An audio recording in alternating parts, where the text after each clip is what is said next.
Hello guys, welcome to my channel. Friends, बहुत बहुत स्वागत है आपका मेरे चैनल पर। आज हम एक जनरल कलेक्टिव रीडिंग देख रहे हैं और ये आपकी पर्सन की फीलिंग्स पर बेस्ड है कि क्या करंट फीलिंग्स हैं उनकी। टाइमलेस रीडिंग है, जनरल रीडिंग है। प्लीज़ जो रेजोनेट करे वो लीजिए, बाकी दूसरे व्यूअर्स के लिए छोड़ सकते हैं। देखते हैं क्या आता है। Divine ancestor master spirit guide, please messages को रीड करने में मेरी हेल्प कीजिए। प्लीज़ डिवाइन मेरी हेल्प कीजिए। Thank you, thank you, thank you. 10 of cups, 7 of wands, the high priestess, knight of cups, the hermit, the fool. Bottom of the deck है 9 of swords.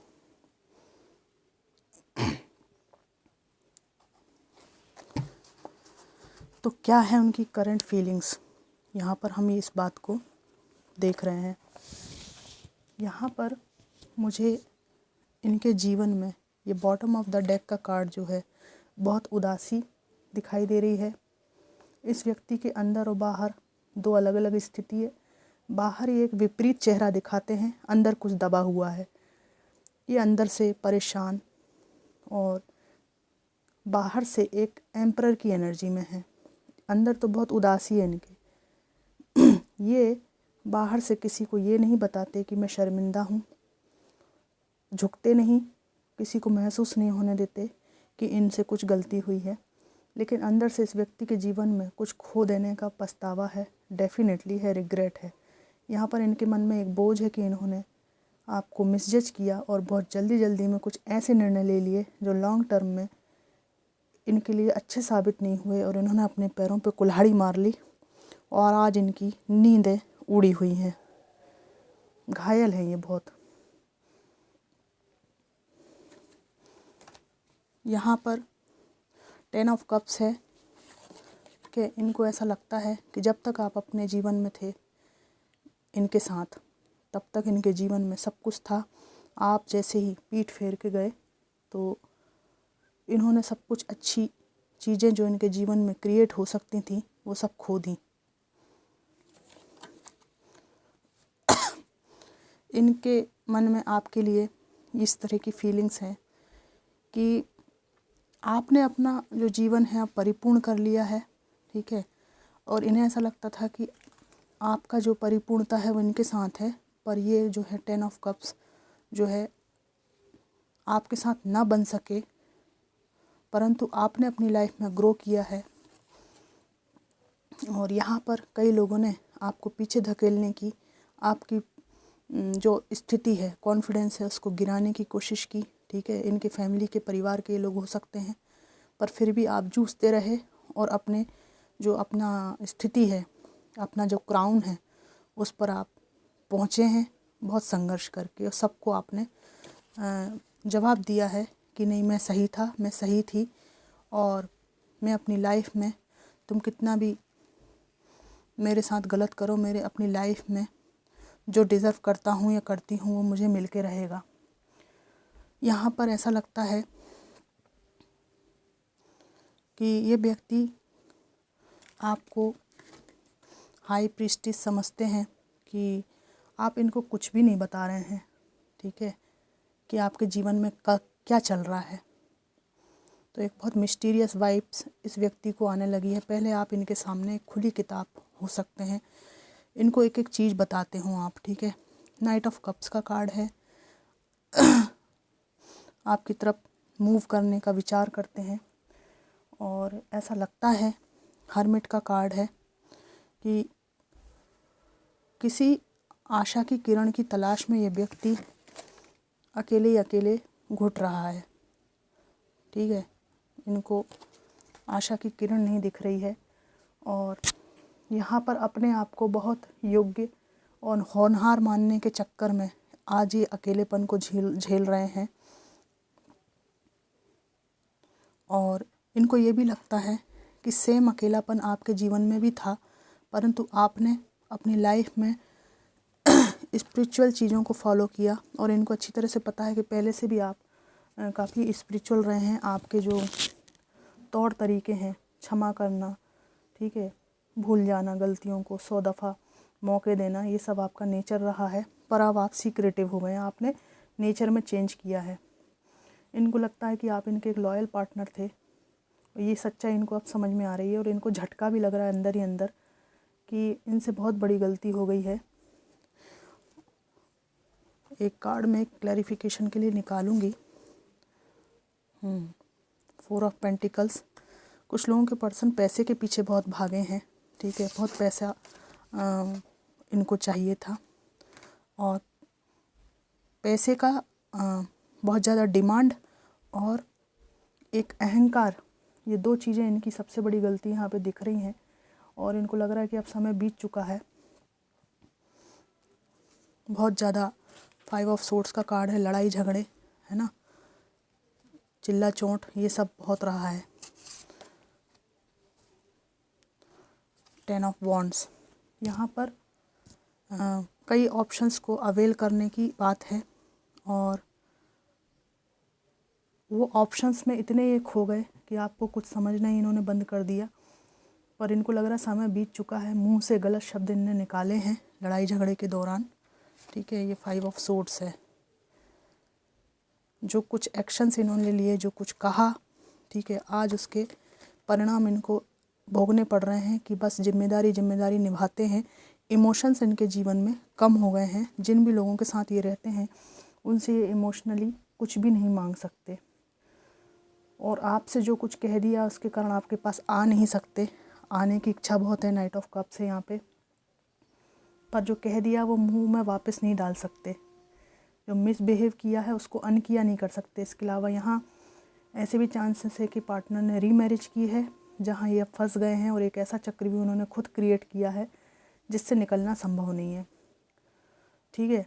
अपने आप को बहुत ही ज़्यादा एम्परर समझना, अहंकार कि मुझे सब कुछ मिल सकता है संसार में, मैं किसी को कुछ नहीं समझूंगा, जिसको आना है मेरे पीछे पीछे आएगा। इस तरह की जो घमंड वाली हरकतें हैं इनकी वजह से इनको अपने जीवन में जो भी खुशहाली थी उसको खोना पड़ा है। और दूसरी तरफ आपकी खुशहाली की खबर इनको मिलती है कि आप अपने जीवन में अच्छी तरह से ग्रो कर रहे हैं, ठीक है। पहले हो सकता है कि आप फाइनेंशियली इन पर डिपेंडेंट रहे हों, पर अभी आपने कैरियर में ग्रोथ की है और पहले की अपेक्षा आप खुश हैं। घूमना फिरना, स्वतंत्र जीवन जीना यहाँ पे दिख रहा है और एक सीक्रेटिव जीवन जीना आपने शुरू किया है जो इनसे पच नहीं रहा है और अपने को किसी भगवान से कम नहीं समझने के कारण इन्होंने ये सोचा था कि मेरे बिना कुछ भी नहीं चल सकता है, लेकिन ऐसा कुछ नहीं है। इन्होंने भगवान की मार झेली है, उनका न्याय जो है इनके सामने आया है और इनको देखना पड़ रहा है कि भगवान के ही सहारे आप जीवित भी हैं और खुश भी हैं, ठीक है। आपने जीवन में रिस्क लेना शुरू कर दिया है। आपने सोचा है कि ठीक है, जो हुआ सो हुआ, अब जो होगा सो होगा, ठीक है। मुझे पुरानी टॉक्सिसिटी नहीं चाहिए, जो होगा सो होगा। तो आपका ये साहस देखकर इनको समस्या है, थोड़ी ईर्ष्या भी दिखती है यहाँ पे।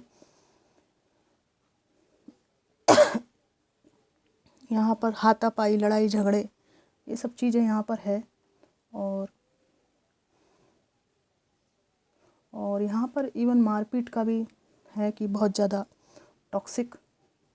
और अब ये सब अधिकार इन्होंने खो दिए हैं और इन्हें लगता है कि आपने इनसे वो सब अधिकार छीन कर इनको अपनी स्थिति बता दी है कि अगर आप हमारे साथ में अच्छे नहीं हो तो एक लिमिट के बाद आप अपना अधिकार भी हमारे ऊपर खो दोगे। और ये कोई अधिकार नहीं हुआ कि आप अपनी सबसे ज़्यादा जो है क्रूर चेहरा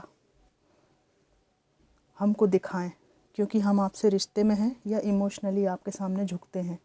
तो इनको आपने बिल्कुल जो अलग किया है ना, उससे इनको समझ में आ गया है कि अधिकार के नाम पे इन्होंने बहुत टॉक्सिक रहे हैं आपके साथ में, ठीक है। और कई लोगों को आपको दबाने के लिए इन्होंने इस्तेमाल भी किया है परिवार के लोगों को। तो इनको बहुत ज़्यादा शर्मिंदा होना पड़ रहा है। एम्परर हैं इसलिए एहसास नहीं कराएंगे कि इनके दिमाग में कितनी उधेड़-बुन चल रही है। सामने से ये व्यक्ति एरोगेंट रहेगा, समाज में एरोगेंट रहेंगे। फीमेल हैं तो भी इनकी यही स्थिति है।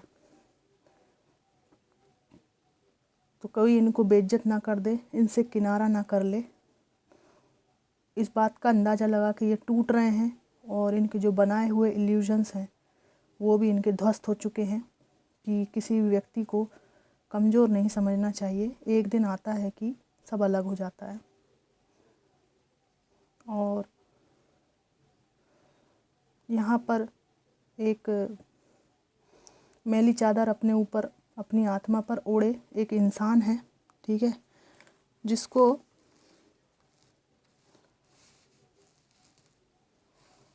ऐसा लगने लगा है कि ये चादर ये किसी के भी सामने ओढ़ें या टू फेस्ड पर्सनालिटी किसी के भी सामने रखें, पर दुनिया में एक इंसान ऐसा है जो कि मेरे व्यूअर्स हैं, जिनको इनकी असलियत पता है, ठीक है। तो ये जो ड्वेल पर्सनालिटी है, इसके कारण ये रुक रुक कर व्यवधान के साथ ही अपने जीवन को काट रहे हैं। इन्हें नहीं पता कि जीवन की दिशा क्या है और क्या हाथ लगेगा।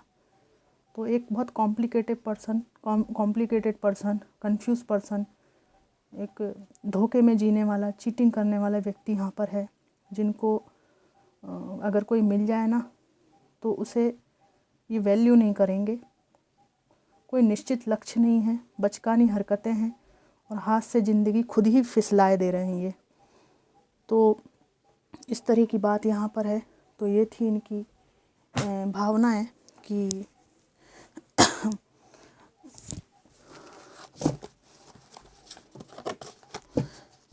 क्या इनकी फीलिंग्स हैं। आज एक जनरल कलेक्टिव रीडिंग है। ओवरऑल जो है व्यक्ति को काफ़ी दुख है, काफ़ी पछतावा है कि इन्होंने ये सब क्यों कर दिया। मैं इनके 5 मैसेजेस निकालना चाहूँगी, देखते हैं कि क्या है फीलिंग्स में। और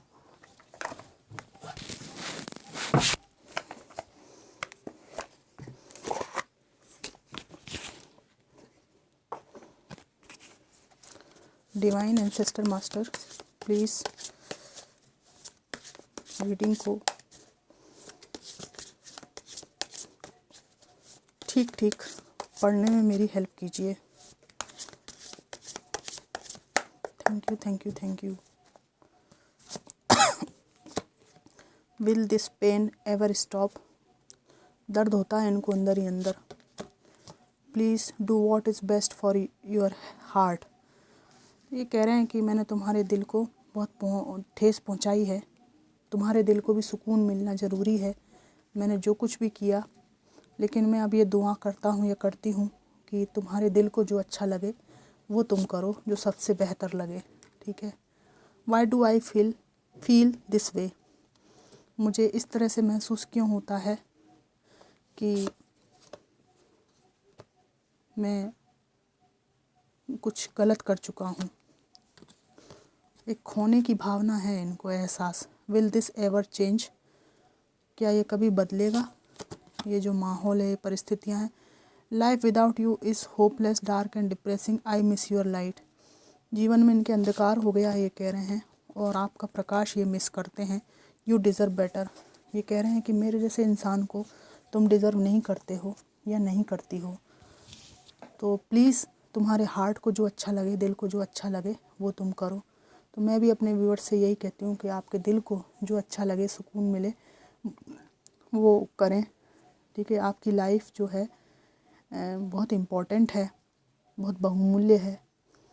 तो कम से कम हमें इतना अधिकार तो बनता ही है ना कि हमारे लाइफ के लिए, हमारे मन के लिए जो हमें ठीक लगता है, अच्छा सुकून देता है, वो हम कर सकें, है ना। तो ये आफ्टर हार्ट ब्रेक आप वही कीजिए जो आपको सुकून देता है। वो हर काम कीजिए जिससे आपको सुख मिले। बस ये है कि वो दूसरे को दुखी ना करे, वो कर्म।